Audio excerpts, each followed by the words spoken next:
Mbote na bato nyonso oyo balandaka KNB pe bandima kopesa biso confiance. Esengo na ngai ezali makasi ya kopresente bino édition ya mokolo na lelo. Vice-premier ministre Peter Kazadi a recevoir ba machine pe ba matériel oyo ko permettre ba peuple congolais ba ko recevoir ba carte d'identité. Vice-premier ministre et ministre intérieur, sécurité et affaires coutumières Peter Kazadi Kakonde ayambi ba matériel oyo et sengeli ko enregistrer pour na kozwa ba carte d'identité awa na République démocratique du Congo si sengeli koyeba République démocratique du Congo et sali bamvula ebele population azalaka identifié azalaka kutu na carte te na yango mosala makasi ezali kosalema kuna na ministère intérieur pour na kopesa ba congolais surtout ba carte d'identité pour citoyens esengeli azala identifié kasi province ya Liboso oyo esengeli population azala identifié ezali bongo ville ya Kinshasa. Deuxième phase de la consultation, informateur Augustin Kabouya a recevoir Premier ministre Sama Lokonde Oyo, Azali président ya dynamique agissant et bâtissant. Na cadre ya deuxième consultation informateur Augustin Kabouya ayambaki bongo Jean-Michel Sama Lokonde Oyo azali responsable ya dynamique agissant pe bâtissant na siège na ye place nini azali koyamba bato na tina ya mission oyo ya mibale tata mokonzi ekolo Félix Antoine Tshisekedi Tshilombo apesaki ye kasi oyo esengeli koyeba ete babetaki masolo mingi na makambo etali formation ya gouvernement oyo ezali kosangisa ba membre nyonso tu ya union sacrée surtout mingi ba oyo bazali majoritaire na kati ya parlement esengeli koyeba lisusu agissons pe bâtissons ezali bongo deuxième force ya union sacrée après IDPS po AB azali bongo na 47 députés nationaux p 75 députés provinciaux oyo ezali ko pesa ye makasi ya kozala deuxième force na kati ya union sacrée na yango bakutanaki pe babeteki masolo makasi na tina na yango esengeli koyeba esali kaka quelques jours oyo cour constitutionnel ayebi na ko confirmer bato oyo bazali eli lokola ba députés nationaux pe ba députés provinciaux na yango ba parti misusu ekwei po nombre ya ba députés na bango misusu ezali ya kolongwa misusu pe emati kala mingi te gouvernement esengeli ebima soki kaka mosala oyo Augustin Kabouya azali na yango esini. Amisi Makutano, président ya Ligue de Jeunes ya UDPS, batie libanda na mesi ya matanga ya Chérubin Okende. Ce cadre-là, je suis PCA de l'OGFREM. Amisi Makutano Oyo azali président ya Ligue de Jeunes ya UDPS, 2G ya OGFREM, pe député national. Babenganaki ye lobby na messe ya matanga ya Chérubin Okende Oyo azalaki ministre ya transport. Kasi ba règlement des comptes et comme il sous kolanda batoti na kati ya matanga bolanda binomoko.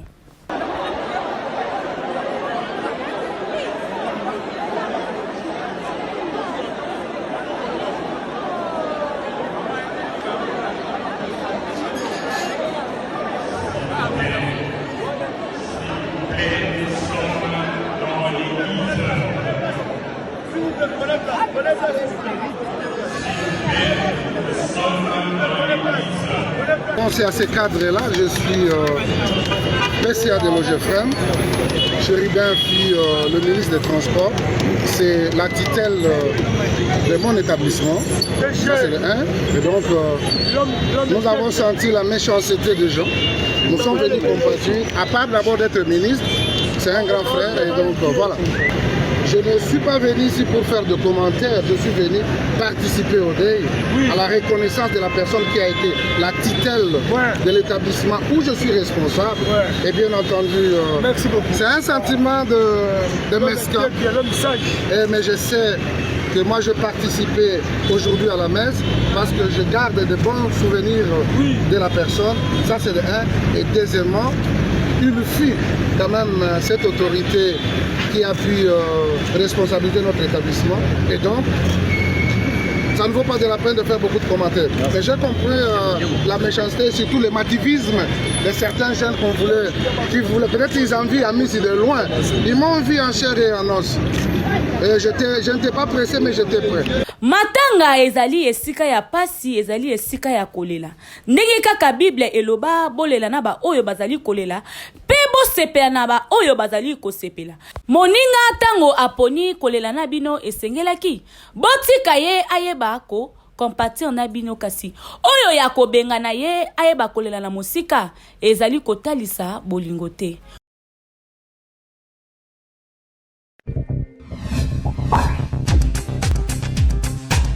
Beltesco azali kosala biloko ya malamu pona kosepelisa peuple congolais.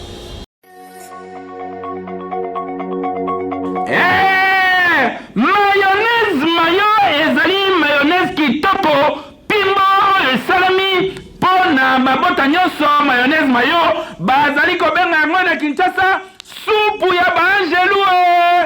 Beltesco a éliminé une fois de plus comme Omesano qualité à produit kitoko babengi mayonnaise mayo. Tala to éliminé une fois de plus mayonnaise ya 1 litre ngaba yango mayonnaise ya ma famille oyo ekangisa masolo. Mayonnaise mayo esengi koyeba ke ekoki ko accompagner bino tangu ya ba petit déjeuner na bino to pe ba repas en famille. Papa, mama, elenge mwasi, elenge mobali, tala soki basengi yo mayonnaise konyokwa mana yo lisusu te kende kaka mbala moko loba na boutique ozali koluka nde mayo yango bomonaka so ozali kotambola Kinshasa to Kongo mba bali kokoma poulet mayo yango ezali mayonnaise oyo donc polia soso ya kitoko esengeli kaka mayonnaise mayo na ba supermarché partout au kokuta yango avec un partenaire idéologique toujours Gouya kitoko elengi na munoko mokili mobimba esepela na Gouya mayo polia taba kotumba esengeli kaka mayonnaise mayo polia ngulu ya moto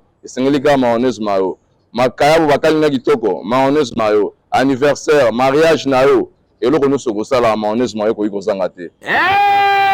Beltesco asalaka maseki te. Beltesco mokonzi ya baproduit ya qualité botala bamemeli bana ya RDC mayonnaise mayo avec un partenaire idéologie Kinshasa mobimba ekomi kaka mayo na mayo lokola bazali kobenga yango mikolo yo supu ya baangelu elenge wapi ekeyo. Oui. Société Bepas azali côté qui est la basi mapango na moins cher na réduction il y a 20%. Bana Kinshasa yo moto orumeli na kozala locataire bayer mafinga ekei ezongi tala occasion à ne pas rater yango yo Société Bepas epesi bino occasion ya kokoma kolo lopango na monga fula na nzele pe na maluku na mbongo ya moke ya pamba okomi kolo lopango ozali kotuna ngai soki ekozala ndenge nini nyonso ezali kobanda na ouverture ya dossier kaka na $25 ya pamba kasi yo soki ozali mayele okomi kolo lopango yoka. Bonjour Bandeko partout dans le monde entier. Déjà, je suis Kevin Bongongo Lussusu. Et pour vous expliquer encore ma cambo, il y a un terrain où le PC avantage na surtout avec la facilité à terrain en crédit na Kimwenza Sele Temal. Alors, le lot que je préfère qui te détailler plus sur Kimwenza. Place Nazali, ils allaient site Nabiso et Kimwenza. Alors, c'est un peu où tu peux à chaque fois que vous avez la capacité à rejoindre un numéro. Donc, vous avez la capacité à rejoindre un numéro, vous faites malembe pendant 2 ans. Et si tu es en go, yango tozali na bandi belibé vous avez la détail, vous avez la beauté na yango, vous avez la ndenge ezali na banzete encore Et puis ndenge mupepe ya bien o toujours espérer photo yo musika na mwa makambo ebele na ndenge tosouffrir na moi tout ça. Awa nanu mamba inondation ya comité. Awa toza nanu vraiment na mabele moko ya bien. Mutuka eza accessible kolongwa makadam petit kokoma mutuka eza accessible et toza juste sur la grande route. C'est là où les autres qui ti kokoma na lemba imbo. Donc toza na nzela wana place ici na biso ya terrain isa ya 20 la place ya boye kitoko boye la fraîcheur mutu les kota malé bozo tonga et puis en face na biso déjà bandi déjà pour construire côté mususu toza na régie des eaux de l'autre côté toza na mino Congo donc courant déjà facile vraiment pour kota c'est juste que ceux qui oye ko fanda ndi ko kota parce que jamais SNEL a repris sa courant c'est va abonner bazate otuni ngai okozwa société bepasi wapi yoka adresse ancienne galerie présidentielle localité M4 na boulevard du 30 juin ozali mobimba topé obengi na numéro oyo plus 243 89 000 4477 topé na numéro oyo plus 243 97 74 26 474 malamoko ozwi ba responsable ya société Bepas yoka ba place yango oyo ba terrain ezali tala nansele ezali bongo na quartier Kindobo référence mausolée ya papa Etienne ozali wana mobimba na Mongafula ezali bongo na quartier Kimwenza oza mobimba okomi na yo kololo pango ebongo na maluku yango kutu ezali na yango pembeni ya boulevard référence zone spéciale économique tala soki otikali locataire tope ovandaka kaka na lopango ya famille etali yo kasi société Bepas alobi azali na souci okoma pe kolo lopango ekeyo oui.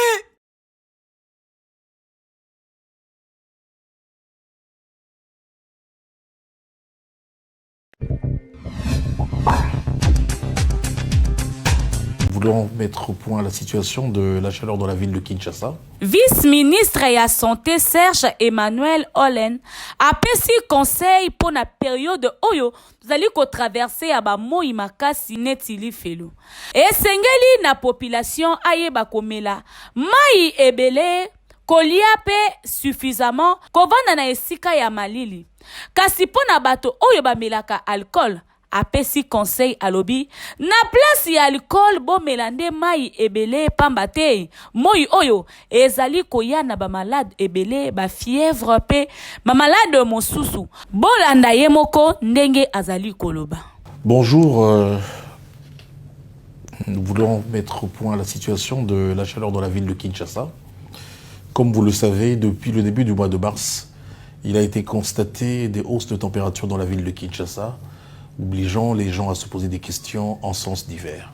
Il a été noté donc depuis le début de ce mois que les températures pendant cette période de pluie ont été inhabituelles et le Metelsat a donc remarqué que de la période du 1er au 13 mars, les températures ont oscillé autour de 33-34 degrés Celsius. Le pic de température dans la ville de Kinshasa a été observé le 12 mars où on a atteint 37,5 degrés Celsius.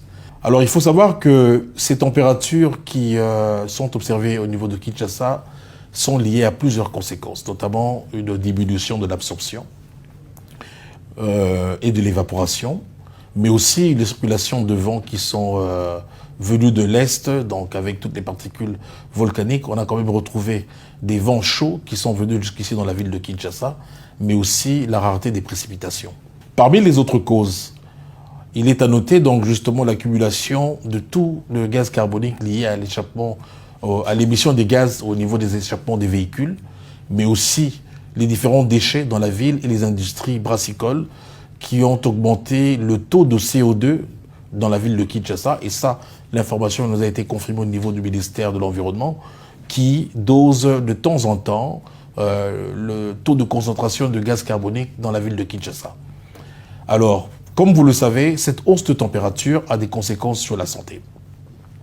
Particulièrement pour les enfants, pour les personnes vulnérables que sont les vieillards, mais aussi les ouvriers qui travaillent avec une installation directe à l'air libre.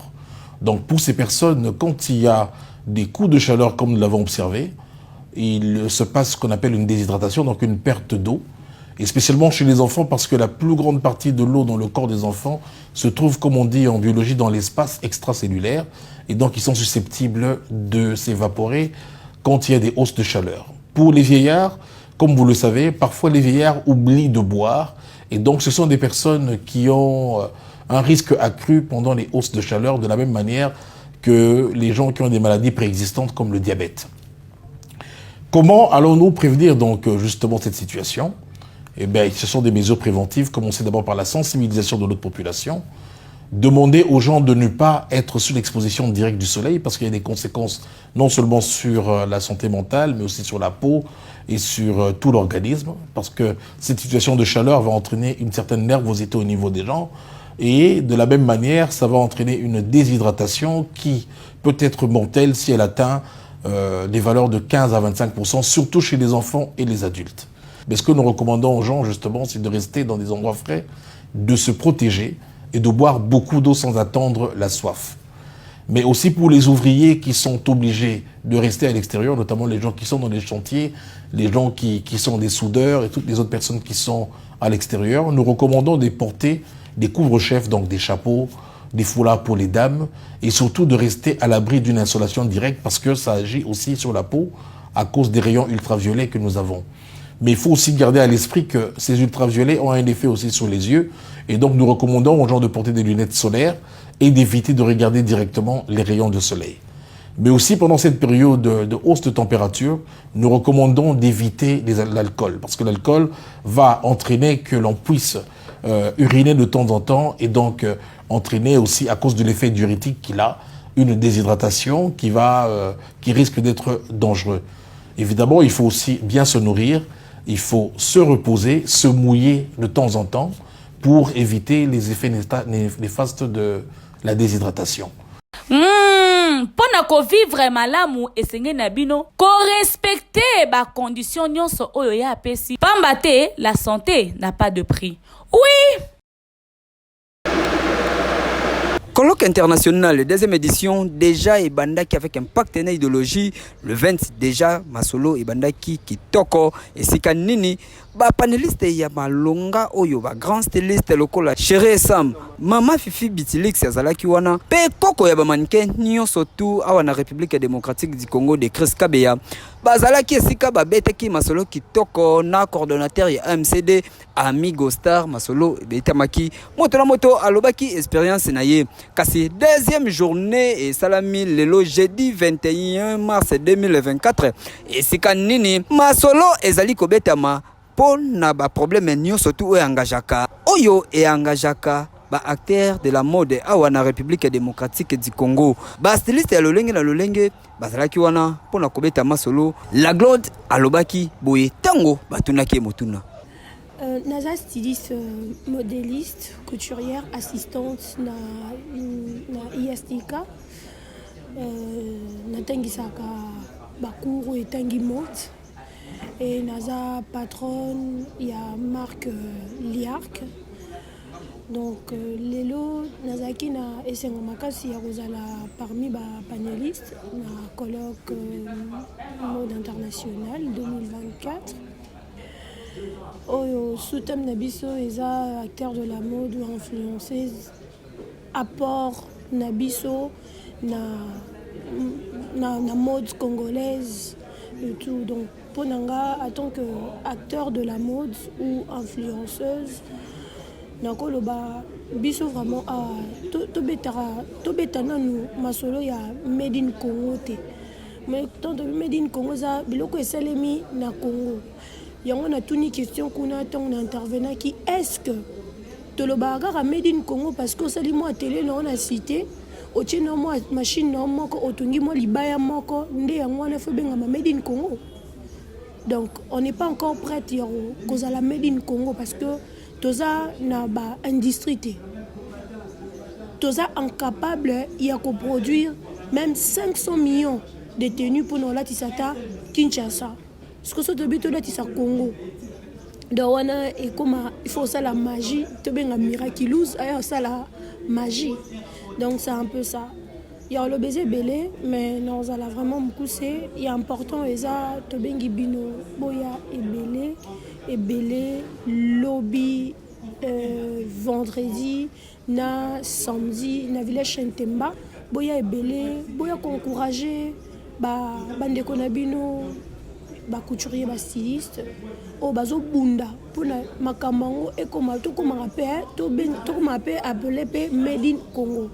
Donc à partir il y a 17h, boye bon nanga moko lobby ngam tu na fungola passerelle pour nana de montrer bino juste avec 6 tenues de quoi on est capable de faire peut-être Turquie ou bien Chine et tout. Maye les a mais matériel né esaté. Nabino pe ba konzamboka bo soutenir biso parce que tolembi bino ozana ka ko soutenir ba comédien, ba musicien, mais biso ba oyo bozo bosana que no biso tozo ko contribuer à l'économie ya mboka. Admettons ngana na télé nanga nazana 15 couturiers, 15. Donc on a longoli 15 personnes na chômage. Donc sikoyo ba musicien, ba comédien bazana oui, eza musana bango, eza mutuna mutana mamunaye, mais biso tozo ko contribuer na économie ya mboka. Ba to oyo pe basala ki exposition bavanda ki kimiate balobaki esengo na bango ndenge nini bazali ko participer na activité monene oyo ya ba acteur de la mode. Biso to yo sala juste exposition na biso ya terre mère. O tozo lobela si la santé féminine pour na basi, même maternité, même pour na bana. Parce qu'on est exemple projet tozo na poste to atame na avenir. Vu que tu constates que bah produit tozo sala la ming ya jetable, ils ont causé les biso ba problème et belé na nzoto.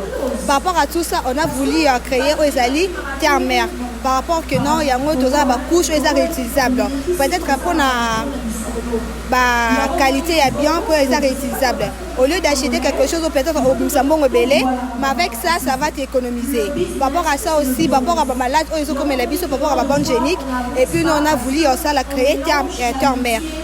Mo bangen na défilé et ko sale mabongo. Mo ko le vendredi 22 mars. P23 Max awa toujours na village Chetemba Sikanini bokomona ba collection ya lolenge na lolenge ya ba acteur à mode ya République démocratique du Congo pe ba oyo ba uti libanda ya mboka ba kosala défilé monene awa bokomona yango avec impact na idéologie ba membre ya gouvernement ministère ya culture esengeli bocha maboko na activité oyo po ezali activité moko ya monene oyo epesaka valeur na culture topé mode ya awa ya République démocratique du Congo. Oui.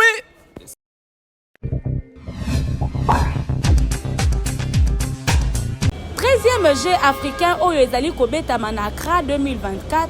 Ba Léopard ya basi ba handballaise ba gagné contre Algérie. 13e Jeux africain 2024 kuna na Dakar ezali kobetama avec impact na idéologie sikanini ba Léopard ya République démocratique du Congo ya handball ba s'imposaki liboso ya ba Lion indotable oyo ya Cameroun na score moko oyo ezali lourd malgré négligence oyo ba membre ya gouvernement topé ministre sport akipaka bangote balalaka libanda na aéroport kasi mosala oyo bakendai kosala ezali komonana deja na miso ya bato deja ba médaille ebele ya lolenge na lolenge ezali kozwama na ba catégorie nyonso et pai ya ba sportif nyonso ya République démocratique du Congo kuna na Accra avec impact na idéologie 4 médailles bronze pe ba titre ya lolenge na lolenge kasi ndenge ezali kokendele République démocratique du Congo moi eloko ekokota kasi ya pasi pe mawa tango ekokota nde okomona bato babimisi misisa o bisonde ba membre ya gouvernement bisonde to geraka ba ministère oyo Sonia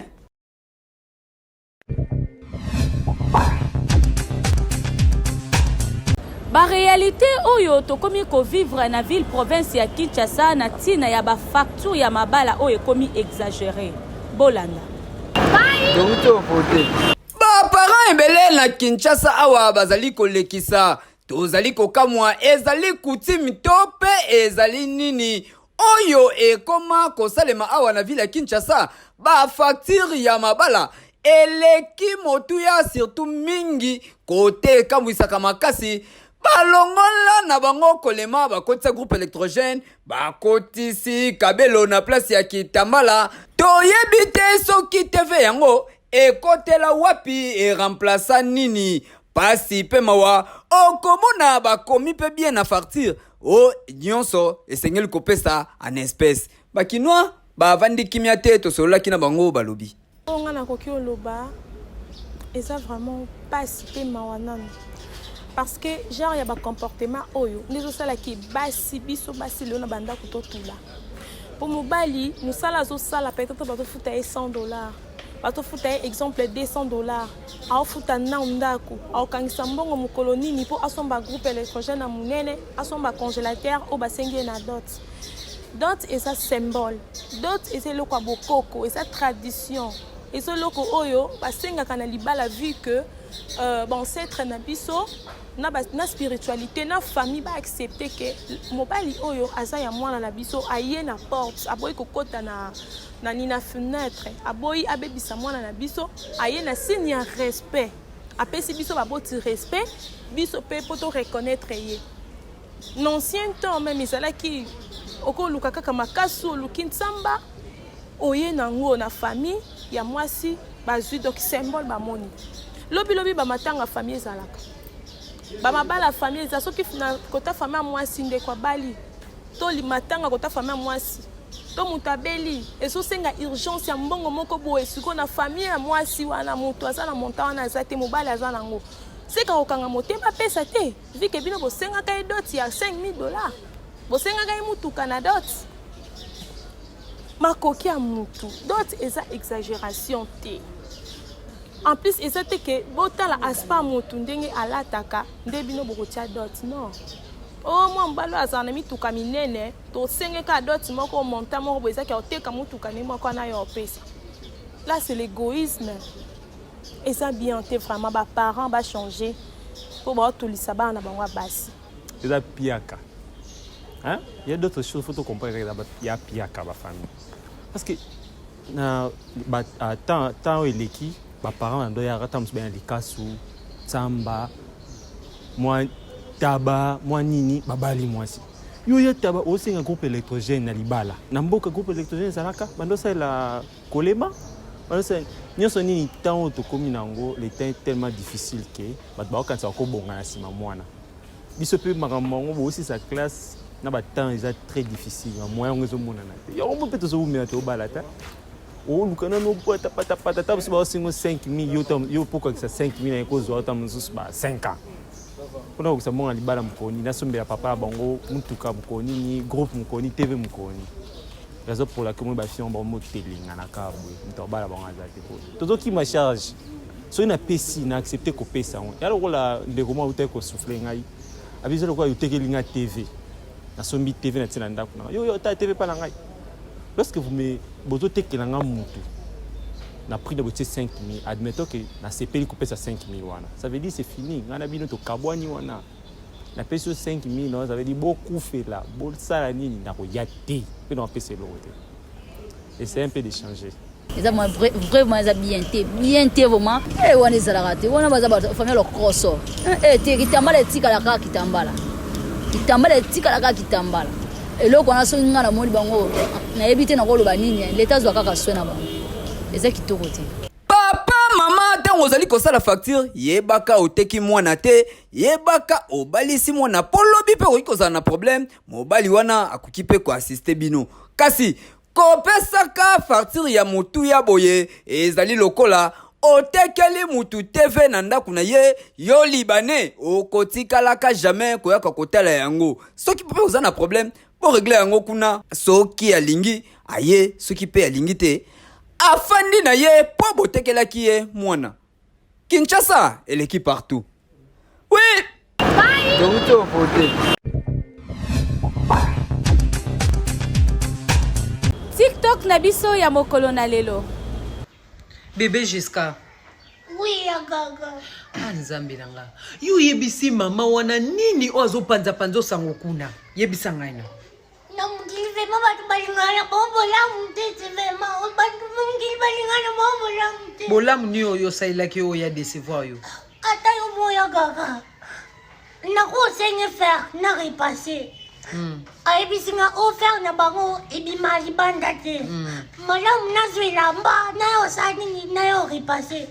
Autrement ça les a te na zipe bilamba na ngalobi na butu. Na ye apa mamango na repasser na silisi. Après yesiko na tongo ayo senga nga kombo ndakwa kombola. Ngabe na bise kombo na biswa ndako ebima libanda te. Malamu zindaku na bino ena ngo awo kombo lo silisi. Na kufi. Jiska, oyebise nini azwa ndaku na bango aya nango akombola yalo befa na bango di malibanda te ngape ndaku na bise bi malibanda te kombo na biso kutu bakda ebi malibanda te mana matindaku na bango aya nango awa kombola sisi atene ok mais quand on tombe le loko ngana no bingate yende papa oza zoba moko no na mona zoba boite est-ce que ndaku makamnya sifinga ngakazo na finga ko zoba posala makambo buzoba makamnya sifinga ngakazo ato leli oza zoba Jiska ndaku bakoto yo kanga no kolela makamnya sikazoba banu kile makamyo kote na ba kote la bango te Jiska ta yo mo est-ce que ndaku bakotombola ngo ndaku bakotombola ngo Ozala penende kuna ngati ngana mona la toki sasa testa Adam la Adam atoki sasa testa Adam ozala ndeko to sasa testa Adam mona lukwa balokota nde Ko informer bino grand public ezali passion ya KNB nde bongo tokutani lobi. Magazine,